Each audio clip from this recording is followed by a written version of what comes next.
Imagine a Russian traveler standing at a hotel counter in Dubai. It is early March, 2022. He hands over his card, the same card that worked perfectly the day before. Declined. He tries a second card. Declined. His account is full, his bank is open, nothing about his money has changed. What changed is this. Two companies, headquartered on the other side of the planet, decided that his card would no longer speak to the rest of the world. No soldier was deployed, no account was frozen, no law was passed against him personally. Someone, somewhere, simply switched off a network. This is the story of that network. And of the two companies that stand between you and your money, the 2 seconds nobody thinks about. Take out the card in your wallet, look at the small logo in the corner. Almost certainly, it says Visa or Mastercard. Now, think about what actually happens when you tap that card at a coffee shop. In less than 2 seconds, a question leaves the terminal, travels to the shop's bank, crosses a private network, reaches your bank, asks whether you are good for the money, and carries the answer all the way back. 2 seconds, billions of times a day, across more than 200 countries and territories. Visa's network alone is built to handle tens of thousands of transactions every second, a machine so reliable, so invisible, that in 50 years, most people have never once asked who owns it. And here is the part almost nobody realizes. Visa and Mastercard do not hold your money. They do not issue your card. They do not lend a single dollar. Your bank does all of that. What these two companies own is the thing in the middle, the private network that connects tens of thousands of banks to tens of millions of shops and makes them all speak one language. They do not own the money, they own the road. And once you see the road, everything else about modern money starts to make sense. The toll road. Every time a card is swiped, tapped, or typed into a website, a small slice of the payment is peeled off before the merchant ever sees it. The largest piece is called the interchange fee, and the rate is not set by your bank and not set by the shop. It is largely shaped by the network's rules. On any single purchase, it looks like nothing, 1 or 2%, a few cents on a coffee. But tolls are never about the single car. They are about the traffic. In November 2024, the United States Senate held a hearing with a remarkable name. Breaking the Visa-Mastercard duopoly. Senators from both parties who agree on almost nothing agreed on this. According to figures cited in that hearing, the two networks handle roughly 8 out of every 10 card transactions in America, and in a single year, merchants paid them and their partner banks more than $100 billion in credit card fees. Merchants cannot refuse. Turning down Visa and Mastercard today means turning down most of your customers. For a supermarket chain, the toll is painful. For the small shop on your corner, it can be brutal at that Senate hearing. Lawmakers noted that for many small businesses, card fees now rank among their biggest expenses, sometimes second only to payroll.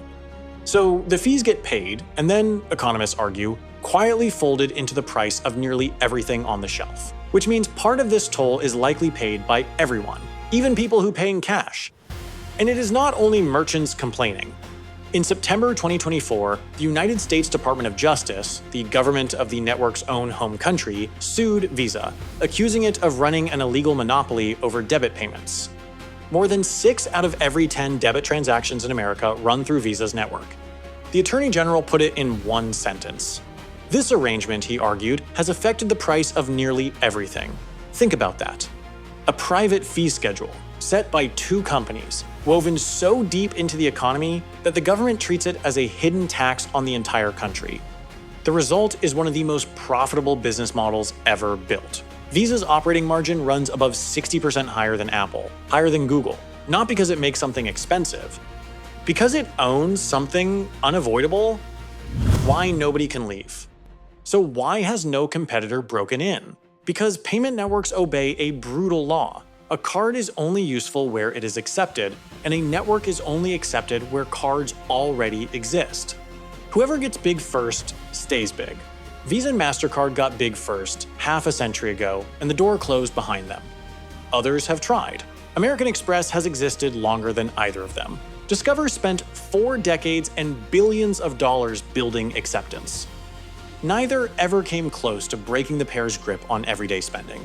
And here is the twist most people miss about the tech giants. Apple Pay, Google Pay, the shiny wallets on your phone. They did not replace the networks. They run on top of them. Every tap of your phone still travels down the same 2 roads, and the same toll still gets collected along the way. Apple, one of the richest companies in human history, did not build a new road.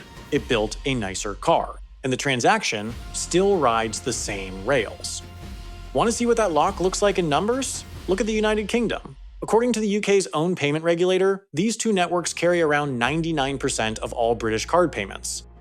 99%. That is not a market. That is infrastructure with a logo. And when you own the only road, you decide the toll. After Brexit, the United Kingdom fell outside the European fee caps. Within about a year, the networks raised cross-border fees on online purchases between the UK and Europe. Roughly 5-fold debit fees jumped from 0.2% to 1.15%, credit from 0.3 to 1.5. The cables were the same, the computers were the same, the cost of moving the data had not changed. The only thing that changed was what they could charge. The regulator estimates that single move costs British businesses up to £200 million every year. The switch. Which brings us back to that hotel counter in Dubai. In March 2022, days after Russia invaded Ukraine, Visa and Mastercard suspended their Russian operations. The mechanics were surgical. Cards issued by Russian banks stopped working abroad and on foreign websites. Cards issued anywhere else stopped working inside Russia. Tens of millions of people were cut out of the global payment system, not by a government decree, but by 2 corporate announcements published on a Saturday. But then something strange happened. Inside Russia, the same cards kept working. Groceries, metro rides, restaurants, all fine. How? Because Russia had seen this weapon before. In 2014, after the annexation of Crimea, the networks briefly cut off several Russian banks, and Moscow understood in that moment exactly where the kill switch was. So it built its own, a national payment switch run by the central bank that processes every domestic card transaction on Russian soil, even transactions on cards that say Visa or Mastercard on the front. By 2022, the foreign networks could turn off Russia's connection to the world. They could no longer turn off Russia from the inside.